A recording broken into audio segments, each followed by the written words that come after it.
अस्सलाम वालेकुम। बदलता पाकिस्तान के साथ मैं हूं हबीब अकरम और आज का मौजू है हमारा पानी और बिजली। पानी और बिजली की जो सूरत हाल है उस पर मुझे कुछ कहने की ज़रूरत नहीं है। जो आदमी पानी और बिजली से मुतासर हो रहा है उसे मुझसे ज़्यादा इल्म है कि मुल्क में पानी और बिजली की सूरत हाल क्या है। पानी और बिजली एक दूसरे से पाकिस्तान में यूँ लाज़िम व मलज़ूम है कि पानी आता है तो हमारे यहाँ बिजली भी बन जाती है, बसूरत दीगर हम अंधेरों में डूब जाते हैं और प्यासे भी रह जाते हैं। इस सूरत हाल को पर गुफ्तगू करने के लिए आज हमारे साथ तशरीफ़ रखते हैं जनाब सैयद जमात अली शाह साहब, Pakistan commissioner for Indus water. आजकल जब भी पानी की बात होती है तो नज़रें शाह साहब की तरफ उठती हैं। तंजीम नकवी साहब साबिक MD हैं कराची इलेक्ट्रिक सप्लाई कंपनी के और वापडा के दीगर अहम ओहदों पर भी फाइज रहे हैं। और आपका ख्याल ये है कि इस वक्त जो सूरत हाल डेवलप हो रही है पाकिस्तान में लोड शेडिंग की, शायद पाकिस्तान ये डिज़र्व नहीं करता, पाकिस्तान में ये सूरत हाल बवजू पैदा हुई है। मियाँ अब्दुल बासित साहब हैं तशरीफ़ रखते, साबिक senior vice president Lahore chamber of commerce के। मियाँ अब्दुल बासित साहब कारोबार से वाबस्ता हैं और बराह रास्त जिसे कहते हैं कि फ़र्स्ट हेड ऑफ मतलब जो scarcity of water and power वो उन्हें मुतासिर करती है और वो भी आपको बताएंगे कि किस प्यास और किस तड़प से वो ख़ुद भी गुजर रहे हैं। और उनके साथ तशरीफ़ रखते हैं जनाब मियाँ सुल्तान महमूद साहब, सेक्रेटरी जनरल हैं इंस्टीट्यूट ऑफ इंजीनियर्स के। और इंस्टीट्यूट ऑफ इंजीनियर्स अगरचे मतलब वो एक ऐसी बॉडी है जहाँ पे इंजीनियर्स आते हैं और कुछ सीखते हैं, लेकिन मेरा ख्याल है कि अब इंजीनियर्स के ज़िम्मे एक बहुत बड़ी ज़िम्मेदारी ये भी आ गई है कि वो मुल्क को अंधेरों और प्यास से निकाल कर किसी दूसरी तरफ लेके जाएं। और आप सब लोग हमारे जो स्टूडेंट्स हैं वो तशरीफ़ रखते हैं, मोस्टली आज इकनॉमिक्स के स्टूडेंट्स हैं। एहतसाब स्टूडेंट्स ही अच्छा कर सकते हैं और ज़्यादा अच्छे सवाल ही ज़्यादा अच्छा एहतसाब कर सकते हैं। मैं अपने मेहमानों की तरफ जाना चाहूँगा। जमात अली शाह साहब, इस वक्त पाकिस्तान में वही अर्ज़ किया ना कि जब भी पानी की बात होती है तो नज़रें आपकी तरफ लग जाती हैं। पाकिस्तान में हमारे वाटर रिसोर्सेज़ की सूरत हाल क्या है, और ये बताइएगा कि इसमें जो हम जब बार बार इंडिया की तरफ इल्ज़ाम तराशी करते हैं कि इंडिया ने ये डैम बना दिया, वो डैम बना दिया, उसकी क्या सूरत हाल है? दुनिया में साइंटिस्ट का ये कहना है कि जब से ये दुनिया बनी पानी का एक क्वांटम था और वो उतना ही है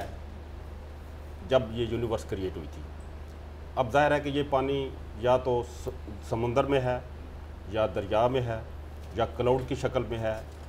अंडरग्राउंड वाटर है, या फिर ये ग्लेशियर या सरोवर। अब यह है कि वाटर रिसोर्सेज हमारे मुल्क में क्या हैं, इसका मंबा क्या है, और वाटर रिसोर्सेज जो एक सिंध तास मायदा इंडिया के साथ 1960 में हुआ उसका स्टेटस क्या है, और जो पानी फिर पाकिस्तान में जो जनरेट होता है या मिलता है उसकी यूटिलाइजेशन क्या है। और जैसा हबीब अकरम साहब ने कहा कि पानी और बिजली का चोली दामन का साथ है, लेकिन बहुत सारे ऐसे मुल्क हैं जहाँ पानी नहीं होता लेकिन बिजली बनती है। तो लिहाजा बिजली को सिर्फ पानी के लिए छोड़ देना, मैं समझता हूँ ये भी मनसूबाबंदी की बात होती है कि हम मनसूबाबंदी किस तरह करते हैं। क्योंकि अनफॉर्चुनेटली जो पानी हमारे मुल्क में जनरेट होता है 80% पानी चंद महीनों में जनरेट होता है, और उसको ज़ाहिर है कि हमने एग्रीकल्चर यूज़ के लिए सारा साल यूज़ करना है। तो लिहाजा हम जो हमारे दो बड़े डैम हैं मंगला तरबेला डैम, उनमें पानी जमा करते हैं और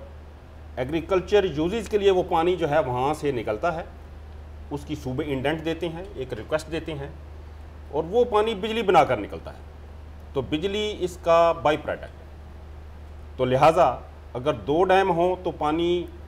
बिजली बनाकर निकलेंगे, एक क्वांटम होगा बिजली का। अगर दो से ज़्यादा होंगे तो इसका मतलब है कि बिजली जो है उससे 3 गुना हो जाएगी, 4 हो जाएंगे तो डबल हो जाएगी। तो मैं समझता हूँ इसलिए अगर ज़्यादा डैम होते तो ज़्यादा बिजली बनती और यही पानी फिर नेक्स्ट डैम में आ जाता, वहाँ से बनती, और अल्टीमेटली पानी एग्रीकल्चर यूजेस के लिए जो है वो चला जाता। इसी तरह मैं समझता हूँ कि वाटर शेड जो है, वाटर शेड क्या होता है, जिसमें पानी बारिश बरसती है या उसमें स्नोफॉल होती है। अब बारिश जो बरसती है वो किस तरह है कि वहाँ पर इन्वायरमेंट क्रिएट होती है, एक टेम्परेचर क्रिएट होता है, फॉरेस्ट होते हैं। और अगर इंडिया उन फॉरेस्ट को काट दे, 100-150 प्रोजेक्ट्स वहाँ पर बनाए, इन्वायरमेंटल डिग्रेडेशन हो, तो ज़ाहिर मानसून अट्रैक्ट नहीं होगी। मानसून अट्रैक्ट नहीं होती तो पानी तो हमारा काम होगा, इंडिया का तो नहीं होता। तो इसलिए मैं समझता हूँ कि टीटी में ऐसी चीज़ें हैं कि इंडिया ने सही तरीके से इम्प्लीमेंट नहीं की, और दैट्स वाई ये गवर्नमेंट का ये एंडेवर होता है कि जो टीटी में हर लफ्ज़ है, प्रोजेक्ट का असर बाद में है پاکستان کو نقصان ہوتا ہے یا نہیں ہوتا، معاہدہ لیکن معاہدہ کی جو ہر شک ہے اس پر ہمارا یہ ہے کہ انڈیا اس پر عمل درآمد کرے۔ تنظیم حسین نقوی صاحب، یہ بتائیے گا کہ پانی کی جو صورتحال ہے، یہ بتا رہے ہیں کہ ہمارے ہاں پانی تو ایک کانسٹنٹ ہے اور وہ ڈیٹا بھی ثابت کر رہا ہے، ہمارے پاس جو موجود پانی کے وسائل ہیں، کتنے آبی وسائل ایسے ہیں جہاں سے ہم پانی کے ذریعے بجلی پیدا کر سکتے ہیں؟ میں آپ کو ایک چھوٹی سی بات بتاتا ہوں کہ قرآن کی 4 آیتیں ہیں، سورہ کاف ہے، سورہ نبا ہے، سورہ النور ہے، سورہ زمزم ہے۔ اس چاروں آیتوں میں کہا کہ پانی ہر چیز کی زندگی ہے، پانی سے ہم نے ہر چیز کو پیدا کیا، پانی ہی انسان کی بقا کے لیے ہے، پانی تو زندگی ہے اور ہم نے پانی کو استعمال نہیں کیا۔ پانی کے لیے اگر اس وقت ہم کالا باغ ڈیم بنا لیتے یا کالا باغ ڈیم نہ بھی اگر متنازع فرض کر ہو گیا تھا، حالانکہ وہ بڑا آسانی سے حل ہو سکتا تھا، تو مجھے بہت چیزیں یاد ہیں، تو اس وقت بادشاہ ڈیم، دیا میر ڈیم جو ہے وہ شروع کر دیتے، تو اس پہ تو کوئی متنازع نہیں تھا۔ وہ اگر اس وقت شروع ہوتا آج سے 10 20 سال 25 سال پہلے تو وہ بن جاتا۔ اس کے بعد پیچھے ٹنگی ڈیم ہے، منجی، کئی ڈیمز ہیں جو پیچھے۔ سوال یہ ہے کہ پانی کی افادیت ہم نے نہیں لی اور 13 million acre feet of water ہمارا سمندر میں بہ جا رہا ہے۔ نقوی صاحب، ابھی جماعت علی شاہ صاحب نے ایک بڑی انٹرسٹنگ بات کی کہ میں پاکستانی تناظر میں ہمیں یہی پتہ ہے کہ بجلی اور پانی براہ راست آپس میں متعلق ہیں، پاکستان نے کوئی آلٹرنیٹ طرف نہیں سوچا جانے کا؟ دیکھیے میں آپ کو بتاؤں، پانی ہمارے لیے سب سے بڑی بات یہ ہے، پانی سے تربیلا مانگلہ سے 10 اور 20 پیسے میں بجلی جنریٹ ہوتی تھی، اور تربیلا اور مانگلہ کی 2 سال 2.25 سال میں ٹوٹل کاسٹ ریکور ہو گئی تھی، کیونکہ کاسٹلی اس میں کوئی چیز ایسا آئل اور اس کی ضرورت نہیں پڑتی۔ اگر ہم تربیلا کے بعد کالا باغ بناتے یا دوسرا کوئی ڈیم بناتے جو اب ہم نے شروع کیا، تو بجلی اس وقت 8 روپے فی یونٹ نہ ہوتی، آپ کی 3-4 روپے یونٹ ہوتی۔ کوئلے کا خزانہ اتنا بڑا خزانہ ہے کہ آپ کو میں بتا دوں 176 بلین ارب ٹن کوئلہ جو ہے ہمارا موجود ہے، اور یہ ابھی ڈاکٹر سمر مبارک صاحب کی رپورٹ ہے، شاید آپ لوگوں نے کسی نے پڑھی ہوگی، انہوں نے کہا کہ یہ مور دین 100 ایئرز کے لیے کافی ہے اور کم از کم 60,000 میگا واٹ بجلی جنریٹ کر سکتا ہے۔ 1994 میں 96 میں جب آپ کو یاد ہے IPP آئے تھے، امریکن برائن اولیری لے کے آئی تھی اور پروجیکٹس لگے تھے، تو اس 98-97 میں وہ آ گئے تھے، اس وقت میں ممبر پاور بھی تھا وفڈا کا، تو اس وقت ہمارے پاس فالتو بجلی تھی،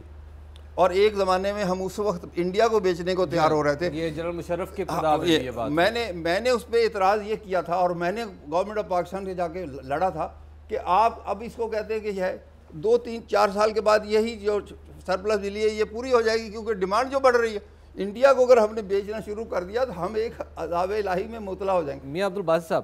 ابھی تک جو صورتحال چل رہی ہے وہ یہ بتائیے کہ پانی اور بجلی کا ریلیشن اپنی جگہ، بجلی کی کمی اپنی جگہ، یہ بتائیے کہ موجودہ صورتحال میں کیا بزنس کرنا وائبل رہا ہے یہاں پر؟ یہ میں آپ اسٹوڈنٹس جو یہاں بیٹھے ہوئے ہیں، شاہ صاحب بھی ہیں، میں یہاں بتاؤں کہ جنوری 2010 2 مہینے پہلے کا ایک امریکن سائنٹیفک رسالہ آتا ہے، اس نے یہ میں لے کر نہیں آیا، لکھا ہے کہ اگر انڈیا اور پاکستان کی جنگ ہوتی ہے اور وہ جنگ نیوکلیئر میں وار میں تبدیل ہو جاتی ہے، تو صرف 49 دنوں میں اس جنگ کا جو بادل ہیں، نیوکلیئر کلاؤڈز جسے کہتے ہیں، وہ پوری دنیا پر چھا جائیں گے، اور یہ جنگ پانی کے لیے ہمیں کرنی پڑے گی۔ ہمیں اگر انڈیا خود ان معاہدوں پر عمل درآمد نہیں کرتا تو ہمیں عمل درآمد کروانا پڑے گا۔ عمل درآمد کے لیے اب یہ پوری دنیا، اگر یہ جنگ ہوتی ہے اور نیوکلیئر میں تبدیل ہوتی ہے تو اس کے مطابق پوری دنیا کی تباہی کا ذمہ دار بھارت ہوگا، اور یہ لہذا یہ ذمہ داری صرف ہماری نہیں، یہ پوری دنیا کی ذمہ داری ہے کہ وہ بھارت کو اپنے ان معاہدوں کے اوپر عمل درآمد کے اوپر پابند کروائے۔